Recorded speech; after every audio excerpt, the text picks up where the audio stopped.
둘째 아이가 안경 쓰던 날을 잊을 수 없습니다. 아내와 저는 둘째 아이에게 너무 미안한 마음이 들었습니다. 아이가 머리부터 발끝까지 아무런 문제 없이 성장하길 원했기 때문입니다. 부모로서 저와 아내는 아이에게 멋진 미래를 선물하고 싶었습니다. 착하고 성실하고 바르고 반듯하여 어딜 가나 사람에게 인정받고 존중받고 필요한 사람으로 여겨졌으면 좋겠습니다. 그런데 성경을 보니 하나님도 우리에게 이러한 마음을 가지고 있었습니다. 하나님은 우리가 하나님의 뜻대로 행하여 하나님 백성으로 살아가길 원했습니다. 하지만 우리는 그렇게 살지 못했습니다. 우리를 향한 하나님의 마음을 보란듯이 무너뜨리고 우리의 마음대로 살았습니다.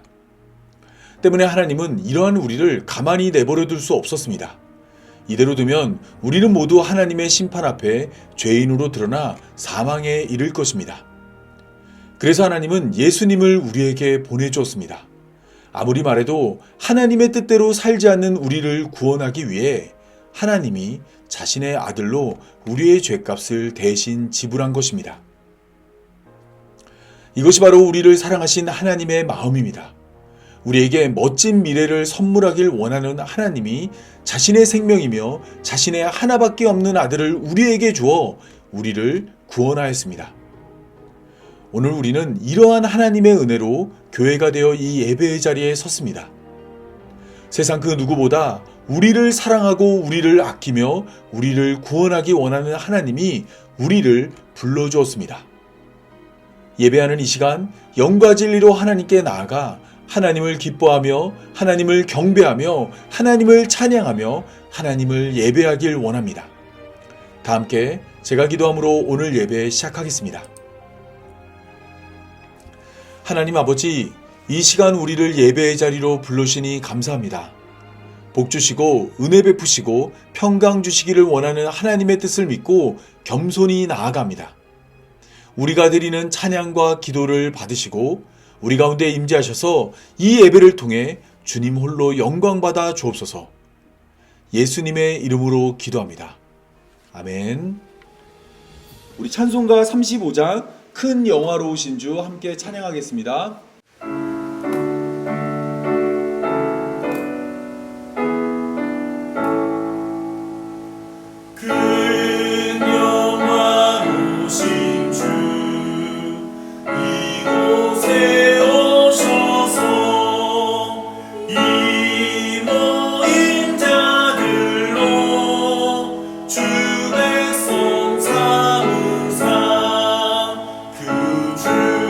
항상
함께 교독문 32번, 시편 71편 우리 한 절씩 교독하도록 하겠습니다. 여호와여, 내가 주께 피하오니 내가 영원히 수치를 당하게 하지 마소서. 주의 귀로 나를 건지시며 나를 풀어주시며 주의 귀를 내게 기울이사 나를 구원하소서. 주는 내가 항상 피하여 숨을 바위가 되소서. 주께서 나를 구원하라 명령하셨으니 이는 주께서 나의 반석이시요 나의 요새이심이니이다. 나의 하나님이여, 나를 악인의 손 곧 불의한 자와 흉악한 자의 장중에서 피하게 하소서. 주 여호와여, 주는 나의 소망이시요 내가 어릴 때부터 신뢰한 이시라. 내가 모태에서부터 주를 의지하였사오며 나의 어머니의 배에서부터 주께서 나를 택하셨사오니 나는 항상 주를 찬송하리이다. 아멘. 우리 찬송가 303장 함께 찬양하겠습니다.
주전 587년 예루살렘이 바벨론 제국의 공격을 받았습니다.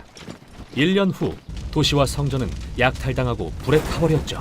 수천 명의 이스라엘 백성이 집을 빼앗기고 고대 바벨론 전역으로 끌려갔습니다. 나그네가 된 것이죠. 그들은 이제 소수이고 새로운 문화와 이방신들에 둘러싸여 있습니다. 이때 어떤 이스라엘 사람들은 반란이나 은둔으로 바벨론에 저항하기로 했지만 어떤 사람들은 항복하고 바벨론의 생활 방식을 받아들여 이방신들을 섬기기 시작했습니다. 선택지가 이 둘뿐이라고 생각할 수도 있는데요. 예레미야 선지자는 그들에게 완전히 다른 놀랄만한 일들을 지시합니다. 그곳에 정착해 집을 짓고 밭을 일구고 가족을 꾸리라고 하고 가장 놀랍게도 바벨론의 평안을 추구하고 그 성읍을 위해 하나님께 기도하라고 합니다. 그러니까 제3의 길 같은 거네요. 네, 이건 타협도 반란도 아니죠. 실제로는 어떤 모습이죠? 네, 성경에 이 질문의 답을 찾는 책이 있습니다. 바로 다니엘서인데요. 다니엘은 바벨론의 포로로 끌려간 이스라엘 백성 중 한 명이었습니다. 다니엘은 왕족이자 교육을 받은 사람이었기 때문에 몇 친구들과 함께 선발돼 바벨론 왕궁에서 일하게 되었죠. 원수를 위해 일한다고요? 그건 타협이잖아요. 아니면 왕의 신임을 얻은 다음 내부에서 암살하려고 했을까요? 그럴 거라 생각할 수도 있죠. 하지만 대신에 그들은 예레미야의 조언을 받아들여 제3의 길을 선택했습니다. 그들은 바벨론 왕을 섬겼고 바벨론식 이름을 쓰고 의복 양식까지 받아들여요. 그렇게 바벨론의 평안을 추구하는군요. 하지만 그러다 그들의 귀한 유산을 포기하게 되는 거 아닌가요? 그렇게 보일 수도 있지만 실은 그렇지 않습니다. 이야기를 계속 읽다 보면 그들이 분명한 선을 긋고 그들의 하나님께 신실하기로 마음을 정하고 바벨론의 영향에 저항하는 순간들에 초점이 맞춰져 있거든요. 예를 들면요? 예를 들면 바벨론 신상에 절하고 신에게 하듯 왕에게 충성하라는 명령을 받았을 때 말이죠. 그 선까지는 넘지 않죠. 맞아요. 여기서 그들의 참된 충성을 볼 수 있는데요. 바벨론의 권력 숭배와 교만, 그리고 불의를 비판해야만 하는 순간 그들은 폭력을 택하지 않고 자신의 목숨을 내놓습니다. 그래서 하나님은 다니엘과 친구들의 신실함을 소명해 주십니다. 그러니까 그들은 바벨론을 섬기고 바벨론의 평안을 추구하면서도 항상 하나님께만 충성했군요. 네, 이게 바로 예레미야가 그리던 모습입니다. 나그네의 삶은 다름 아닌 충성과 저항의 조합인 거죠. 그들은 여전히 나그네인데요. 다니엘과 친구들은 고향에 돌아가고 싶지 않았을까요? 네, 사실 다니엘은 하나님이 통치자를 보내 바벨론을 무너뜨리시고 진정한 평화의 나라를 건설하실 거라고 믿고 있었습니다. 그는 언제 이 통치자가 오실 거로 생각했죠? 처음에는 그의 생전에 오실 거로 생각했어요. 그런데 그는 꿈을 통해 바벨론 이후에도 앞지 않은 제국들이 등장할 것을 알게 되었습니다. 그 후에도 그 후에도. 결국 바벨론은 멸망했고 이스라엘 백성도 고향으로 돌아가게 됐습니다. 그러나 이제 또 다른 바벨론의 후예들이 그들을 압제합니다. 그래서 그들은 나그네의 마음가짐을 유지하면서 그들의 진정한 고향이 도래할 날을 기다렸습니다. 그리고 어떠한 새로운 형태의 바벨론이 나타나더라도 계속해서 충성과 저항으로 일관했죠. 이는 예수님의 시대로 이어집니다. 당시의 제국은 황제가 통치하는 로마였습니다. 이때도 어떤 이스라엘 사람들은 저항했고 어떤 사람들은 항복하고 로마의 문화와 신들을 받아들였죠. 그러나 예수님은 다니엘의 충성과 저항을 이어가셨다는 걸 알 수 있습니다. 예를 들어 그분은 황제에게 세금을 내는 게 옳다. 그의 것은 그에게 돌려주어라 라고 하시지만 황제를 하나님으로 착각하지 말아라. 하나님만이 너희의 온 삶과 충성을 드리기에 합당하신 분이다 라고 하시죠. 예수님의 삶도 마찬가지로 충성과 저항의 조합이었군요. 네, 그분은 제자들에게 원수를 사랑하고 심지어 축복하라고 가르치셨지만 그와 동시에 예루살렘과 로마의 부패한 지도자들을 공개적으로 꾸짖으심으로써 체포되셨습니다. 그분은 그들의 권력 숭배를 비판한 대가로 목숨을 내놓으셨죠. 그러나 하나님은 그분을 죽음에서 살리시고 열방의 진정한 왕으로 높이심으로써 소명하셨습니다. 다니엘이 소망했던 그 왕 말이죠. 맞아요. 그리고 예수님은 언젠가 그분의 나라가 승리하실 것을 약속하셨죠. 따라서 예수님을 따르는 자들은 그때까지 나그네로서 사는 거군요. 네, 이게 바로 사도 베드로가 예수님을 따르는 자들을 거류민과 나그네라고 부른 이유입니다. 그는 그들에게 어디에 살게 되든지 위에 있는 권세를 존중하고 모든 사람을 귀히 여기며 사랑하라고 말했습니다. 하지만 그는 이곳이 그들의 본향이 아니며 그들이 여전히 바벨론에 살고 있다는 사실도 상기시키죠. 그들이 바벨론에 살고 있다고요? 바벨론은 이제 존재하지 않잖아요. 과연 그럴까요? 성경에서 바벨론은 인간이 하나님을 떠나 재정의한 선악의 기준에 충성하도록 요구하는 모든 제도를 상징하게 되었습니다. 그럼 우리 모두 바벨론에 살며 일하는 거군요. 하지만 어떻게 바벨론의 평안을 추구하며 더 크신 분께 충성할 수 있죠? 네, 예수님을 따르는 자들은 그 충성과 저항의 긴장 속에서 살도록 부름받았습니다. 이게 바로 나그네의 삶입니다. 아멘. 우리 함께 하나님 말씀 보도록 하겠습니다. 다 같이 보실 하나님 말씀은 출애굽기 7장 14절에서 25절까지 말씀입니다. 제가 한 절, 여러분의 한 절 교독하도록 하겠습니다. 여호와께서 모세에게 이르시되 바로의 마음이 완강하여 백성 보내기를 거절하는도다. 아침에 너는 바로에게로 가라. 보라, 그가 물 있는 곳으로 나오리니 너는 나일 강가에 서서 그를 맞으며 그 맴되었던 지팡이를 손에 잡고 그에게 이르기를 히브리 사람의 하나님 여호와께서 나를 왕에게 보내어 이르시되 내 백성을 보내라. 그리하면 그들이 광야에서 나를 섬길 것이라 하였으나 이제까지 내가 듣지 아니하도다. 너와 같이 이르노니 내가 이로 말미암아 나를 여호와인 줄 알리라. 올지어다 내가 내 손의 지팡이로 나일강을 치면 그것이 피로 변하고 나일강에 고기가 죽고 그 물에서는 악취가 나리니 애굽 사람들이 그 강물 마시기를 싫어하리라 하라. 여호와께서 또 모세에게 이르시되 아론에게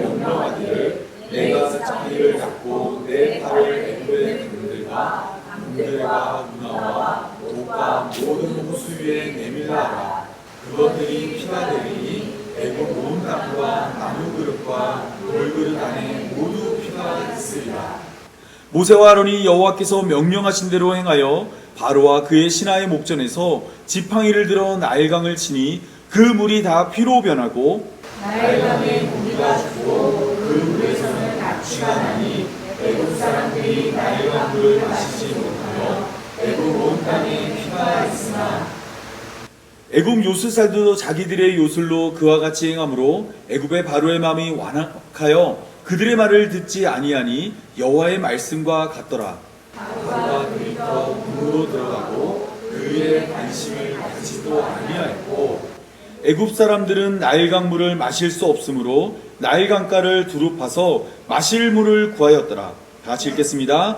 여호와께서 나일강을 치신 후 이레가 지나니라. 아멘.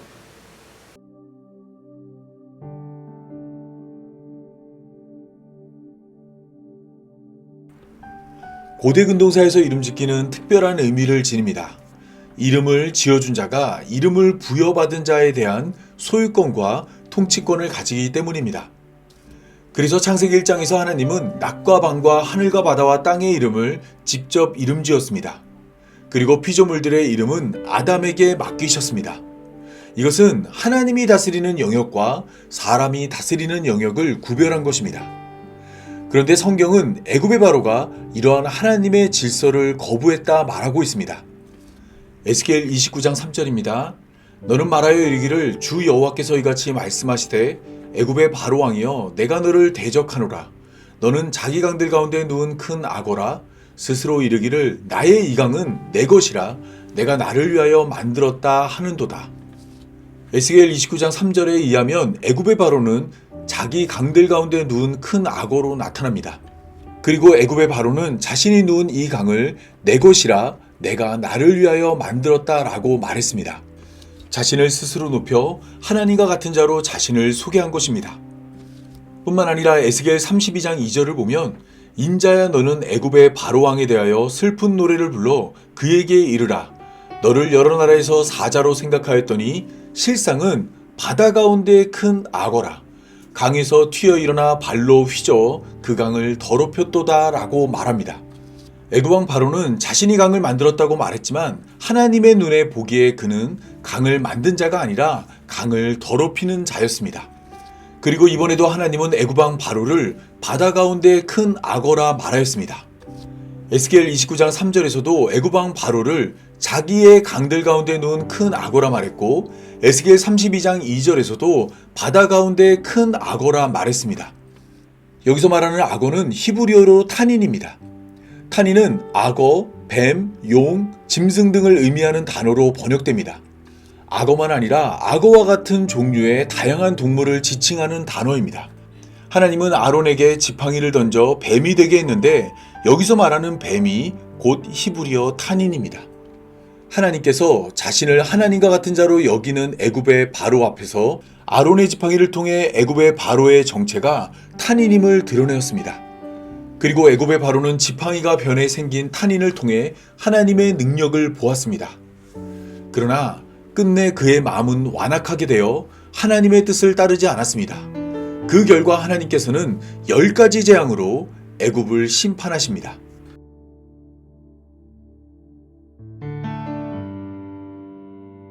우리가 앞으로 살펴볼 10가지 재앙은 구조를 가지고 있습니다. 하나님이 천지와 만물을 창조할 때 첫째 날부터 셋째 날까지 낮과 밤과 하늘과 바다와 땅이라는 구조를 만든 후 넷째 날부터 여섯째 날까지 만들어진 구조를 채운 것처럼 10가지 재앙도 3개씩 3가지로 나눌 수 있습니다. 첫 번째 재앙부터 세 번째 재앙을 보면 첫 번째 재앙은 경고 후에 재앙이 일어났고 두 번째 재앙도 경고 후에 재앙이 일어났는데 세 번째 재앙은 경고 없이 재앙이 일어났습니다. 이러한 패턴은 이어지는 재앙에도 나타납니다. 네 번째 재앙은 경고 후 재앙이 일어났고 다섯 번째 재앙도 경고 후 재앙이 일어났는데 여섯 번째 재앙은 경고 없이 재앙이 일어났습니다. 일곱 번째 재앙은 경고 후에 재앙이 일어났고 여덟 번째 재앙도 경고 후에 재앙이 일어났는데 아홉 번째 재앙은 경고 없이 재앙이 일어났습니다. 그리고 이러한 패턴이 3번 반복된 후 10번째 재앙이 일어납니다. 이러한 구조를 따라 첫 번째 재앙부터 세 번째 재앙까지는 요술사들이 모세와 아론이 행한 재앙을 흉내냅니다. 처음 두 번은 똑같이 흉내내지만 세 번째 재앙은 따라하지 못했습니다. 네 번째 재앙부터 여섯 번째 재앙까지는 애굽에는 재앙이 임하고 이스라엘 백성들이 머무는 고센에는 재앙이 머물지 않았습니다. 애굽과 이스라엘을 구별하여 심판한 것입니다.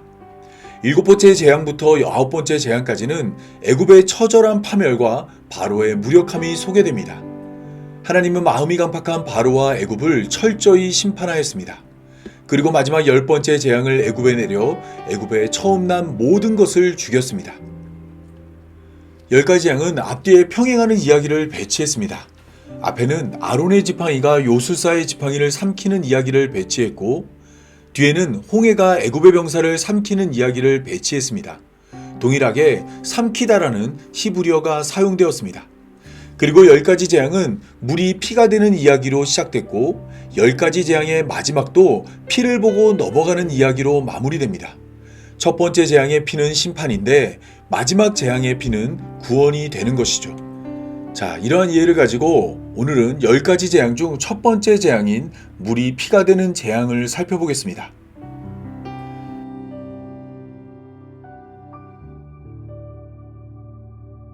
열 가지 재앙의 첫 번째 재앙인 물이 피가 되는 재앙은 출애굽기 7장 14절에서 24절에 기록되어져 있습니다. 14절에서 24절의 말씀은 크게 세 가지 구조로 구성됩니다. 첫째는 14절에서 19절로 첫 번째 재앙에 대한 하나님의 계획이 소개됩니다. 그리고 두 번째는 20절에서 22절로 모세와 아론을 통해 성취되는 첫 번째 재앙이 소개됩니다. 그리고 세 번째는 23절에서 25절로 첫 번째 재앙을 본 애굽의 바로와 애굽 사람들의 모습이 소개됩니다. 먼저 14절에서 19절의 말씀을 살펴보겠습니다.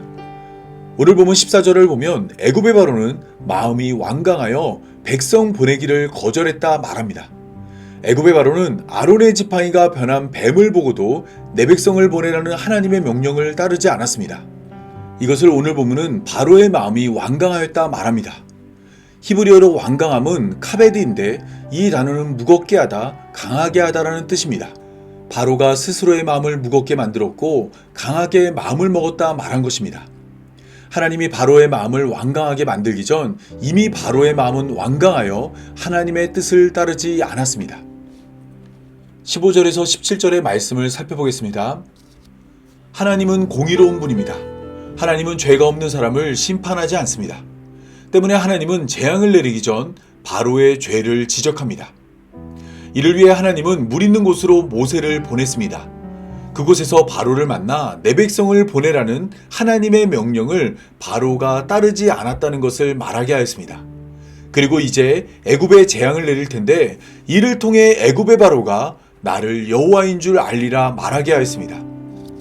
애굽의 바로는 출애굽기 5장 2절에서 여호와가 누구이기에 내가 그의 말을 따라 이스라엘 백성들을 보내겠느냐 말하였는데, 이에 대한 답으로 하나님은 10가지 재앙을 통해 여호와가 누구인지 확실하게 드러냅니다.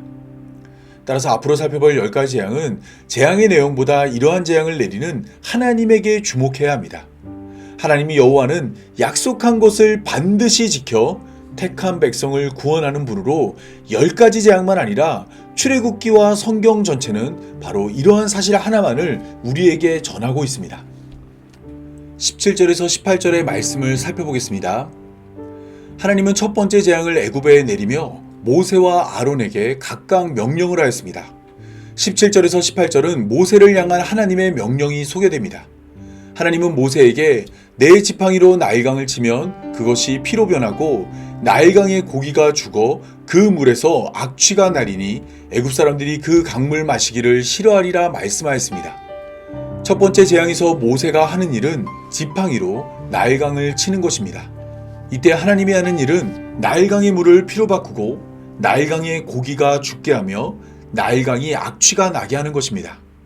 이로 인해 애굽 사람들은 나일강물 마시기를 싫어하게 됩니다. 19절의 말씀 살펴보겠습니다. 19절에는 아론에 대한 하나님의 명령이 소개됩니다. 하나님은 모세에게 아론은 지팡이를 잡고 그 팔을 애굽의 물들과 강들과 운하와 목과 모든 호수 위에 내밀게 하라 명령하였습니다. 그렇게 하면 애굽 온 땅과 나무 그릇과 돌 그릇 안에 모두 피가 있을 것이라 말했습니다. 첫 번째 재앙에서 아론이 하는 일은 지팡이를 들고 물 있는 곳으로 팔을 내미는 것 하나입니다. 그렇게 하면 하나님이 일하여 애굽의 물들과 강들과 운하와 목과 모든 호수 위의 물이 피가 되고 나무 그릇과 돌 그릇 안에 있는 물도 다 피가 되게 하십니다. 당시 애굽 사람들은 나일강을 생명의 근원으로 여겼습니다. 매년 범람하여 토지를 비옥하게 만들고 이를 통해 농업, 식량, 경제 등의 문제를 해결해 준다 믿었습니다. 이러한 일은 나일강의 하피라는 신이 주관하는 것이라 생각했습니다. 나일강의 하피는 남성의 몸에 여성적인 풍요의 상징을 가진 모습으로 묘사됩니다. 나일강의 하피를 생명과 번영을 허락하는 신으로 여긴 것입니다. 그런데 하나님은 모세와 아론에게 명령하여 애굽의 모든 물을 피로 바꾸겠다 말했습니다. 이러한 재앙은 표면적으로 마실 물을 빼앗는 것처럼 보입니다. 하지만 이 재앙은 나일강의 하피를 여호와가 제압하는 것으로 생명과 번영의 상징인 하피를 의지하는 자는 결국에는 피로 바뀐 물로 인해 사망과 죽음에 이르게 됨을 온 애굽에 나타냅니다. 20절에서 22절 말씀 살펴보겠습니다. 오늘 본문 20절에서 21절을 보면 모세와 아론은 하나님의 명령대로 행했습니다. 바로와 그의 신하들이 보는 곳에서 지팡이를 사용하여 나일강의 물을 피로 바꾸었습니다. 그러자 나일강의 고기가 죽고 그 물에서 악취가 나며 애굽 사람들은 나일강 물을 마시지 못하게 되었습니다. 모든 것이 하나님의 말씀과 같았습니다. 22절 말씀 살펴보겠습니다. 22절 말씀을 보면 예상치 못한 일이 일어납니다. 아론이 지팡이로 뱀을 만들었을 때 요술사들도 지팡이로 뱀을 만들었는데 이번에도 요술사들이 자기들의 요술로 물을 피로 만들었습니다. 앞으로도 계속해서 살펴보겠지만 요술사들은 두 번째 재앙에도 그들의 요술로 하나님의 능력을 흉내냅니다. 하지만 세 번째 재앙은 그들의 요술로도 따라하지 못합니다. 그리고 그때 비로소 하나님의 권능을 인정하게 됩니다. 모세와 아론은 바로와 그의 신하의 목전에서 첫 번째 재앙을 일으켰습니다.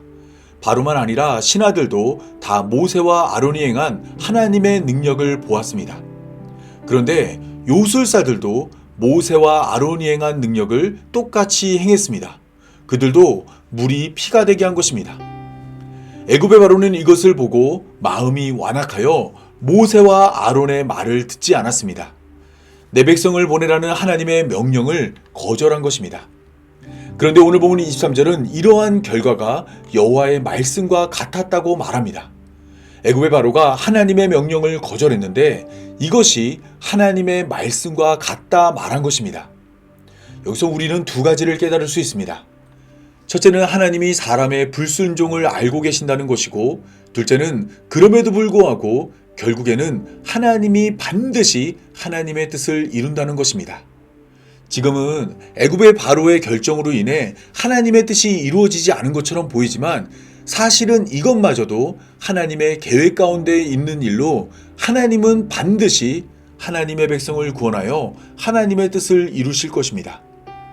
다음은 23절에서 25절의 말씀을 살펴보겠습니다. 23절과 24절은 애굽의 바로와 애굽의 백성들을 물가를 중심으로 대조하고 있습니다. 23절을 보면 애굽의 바로는 마음이 완강하여 물가에서 돌이켜 자기 궁으로 돌아갔습니다. 그런데 24절을 보면 애굽의 백성들은 나일강 물을 마실 수 없어 나일강 주변을 파서 마실 물을 구했습니다. 23절의 애굽의 바로는 물가를 떠났지만 24절의 백성들은 물가를 떠나지 못한 것입니다. 물가를 떠나지 못한 백성들은 괴로웠습니다. 나일강만 아니라 애굽의 모든 물이 피로 바뀌어 마실 물이 없었기 때문입니다. 그런데 23절은 애굽의 바로가 이 일에 관심을 가지지 않았다고 말합니다. 애굽의 바로는 애굽의 왕으로 애굽의 백성들의 괴로움을 돌보지 않은 것입니다. 25절 말씀 살펴보겠습니다. 25절은 여호와께서 나일강을 치신 후 이레가 지났다고 말합니다. 이 말씀의 주어는 여호와입니다. 많은 사람들이 애굽에 일어난 첫 번째 재앙을 모세와 아론이 행한 것이라 생각하지만 25절은 여호와께서 나일강을 치신 후라는 말로 첫 번째 재앙을 일으킨 분이 하나님이라 말합니다. 당시 나일강은 나일강을 주관하는 하피로 이해되었기에 하나님이 나일강을 치셨다는 것은 하나님이 나일강이신 하피를 치셨다는 말입니다. 하나님이 나일강을 치신 지 이래가 지났습니다. 이래는 순 우리말로 7일을 가리킵니다. 성경에서 숫자 7은 완전수이며 동시에 하나의 주기를 의미합니다. 우리가 일주일 단위로 살아가는 것처럼 숫자 7이 하나의 기간, 하나의 단위가 되는 것입니다. 하나님이 나일강을 치신 지 이래가 지났지만 피로 바뀐 물은 다시 물이 되지 못했습니다. 애굽의 백성들은 이래가 지나도록 계속해서 괴로운 가운데 살아가게 된 것입니다.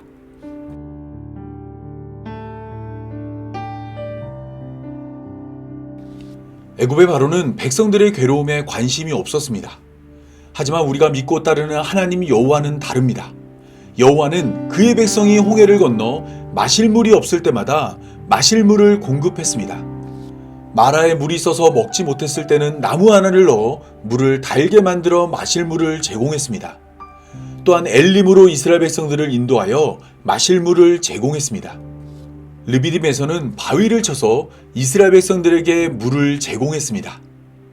가데스에서는 반석을 쳐서 이스라엘 백성들에게 물을 제공했습니다. 부엘에서는 우물을 통해 이스라엘 백성들에게 물을 제공했습니다. 이처럼 애굽의 바로는 자기 백성이 목말라 죽어가도 그것에 관심을 두지 않지만 하나님은 자기 백성이 목마를 때마다 마실 물을 제공합니다. 아모스 8장 11절을 보면 하나님은 보라 날이 이를지라 내가 기근을 땅에 보내리니 양식이 없어 주림이 아니며 물이 없어 가람이 아니요 여호와의 말씀을 듣지 못한 기갈이라 말하였습니다. 하나님은 때가 되면 이 땅에 기근을 보내신다고 말씀하였습니다. 이 기근은 양식이 없는 기근이 아니고 물이 없는 기근이 아닙니다. 하나님은 여호와의 말씀을 듣지 못한 기근이 이 땅 가운데 임할 것이라 말했습니다. 이 기근으로 말미암아 이 땅에 있는 모든 사람은 다 사망에 이르게 됩니다.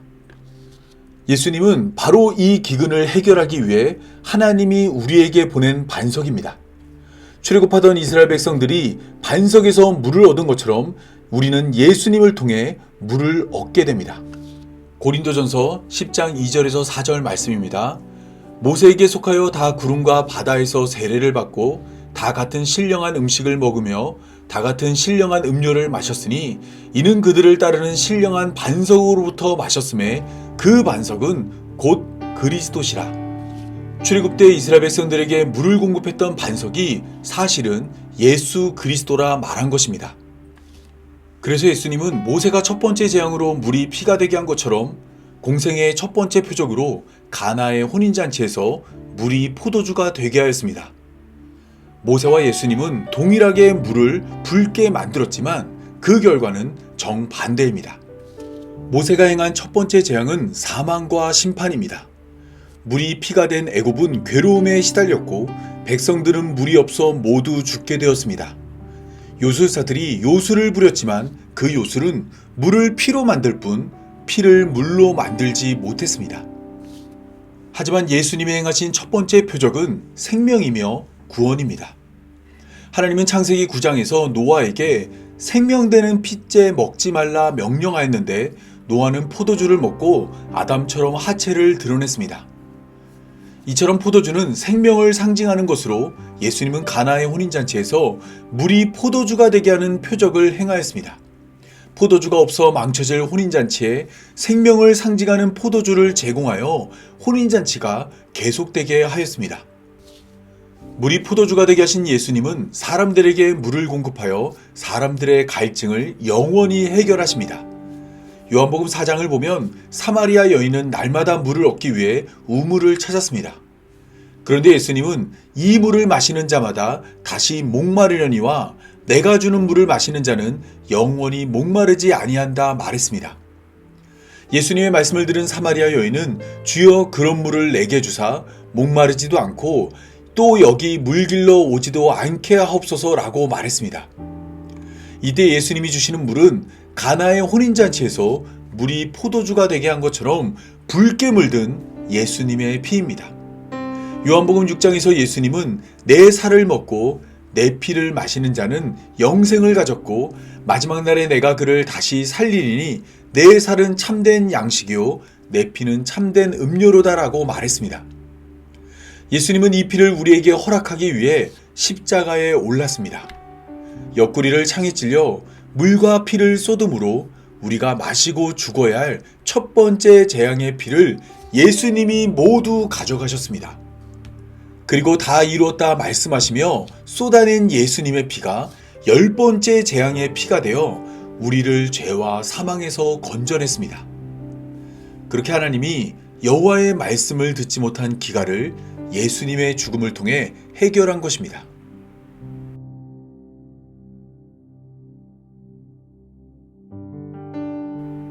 첫 번째 재앙의 목적은 분명합니다. 하나님은 이를 통해 하나님이 여호와라는 것을 나타냅니다. 그렇다면 오늘 본문을 통해 나타나는 여호와는 어떤 분인가요? 여호와는 하나님의 뜻을 어긴 자를 심판하고 택한 백성을 반드시 구원하는 분입니다. 하나님은 이를 위해 10가지 재앙을 애굽에 내렸고 이를 위해 예수님을 우리에게 보내주었습니다. 그리고 예수님이 십자가에서 물과 피를 쏟음으로 애굽에서 선포된 사망은 사라지고 우리의 기갈을 완벽하고도 영원히 해결할 수 있는 참된 생명이 주어졌습니다. 이제 말씀을 맺겠습니다. 우리가 믿고 따르는 하나님은 애굽의 바로와 다릅니다. 애굽의 바로는 우리의 갈증에 관심도 없고 갈증을 해결하지도 못합니다. 하지만 하나님은 언제나 우리의 갈증을 살피고 우리가 목마를 때마다 우리의 잔이 넘치도록 예수님의 보혈을 흘려주십니다. 죄로 인해 하나님 앞에 설 수 없는 우리를 예수님의 보혈로 덮어 하나님 나라로 인도하십니다. 이렇게 우리가 믿는 하나님은 좋은 분입니다. 목말라 죽어가는 자기 백성에게 자신의 생명을 주어 구원하는 분입니다. 이러한 하나님을 믿고 의지하고 따라감으로 우리의 힘과 노력으로 이룰 수 없는 하나님 나라에 이르는 교회로 부름받은 성도의 삶이 되기 바라며 오늘 말씀 맺겠습니다. 다 함께 기도하겠습니다. 하나님 아버지, 오늘 말씀을 통해 애굽의 바로와 같이 완악한 마음이 아니라 예수님의 보혈을 의지하여 생명과 구원을 얻는 은혜를 깨닫게 하신 감사합니다. 우리의 목마름을 아시는 하나님, 언제나 말씀과 성령으로 우리의 갈급함을 채워주옵소서. 예수님을 통해 참된 생명을 주신 은혜를 붙잡고 늘 하나님만 의지하는 성도의 삶이 되게 하여 주옵소서. 예수님의 이름으로 기도합니다. 아멘. 우리 찬송가 150장 갈보리산 위에 함께 찬양하겠습니다.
죄 웃음 이름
제가 축도함으로 오늘 예배 마치겠습니다. 이제는 반석이신 우리 구주 예수님의 은혜와 반드시 구원하시는 여호와 하나님의 사랑과 성경에서 하나님의 뜻을 깨닫게 하시는 성령의 인도하심이 약속한 것을 반드시 지켜 행하는 여호와를 깨달아 믿음으로 다시 오실 예수님을 기다리는 모든 성도들과 영원토록 함께하길 간절히 축원하옵나이다. 아멘.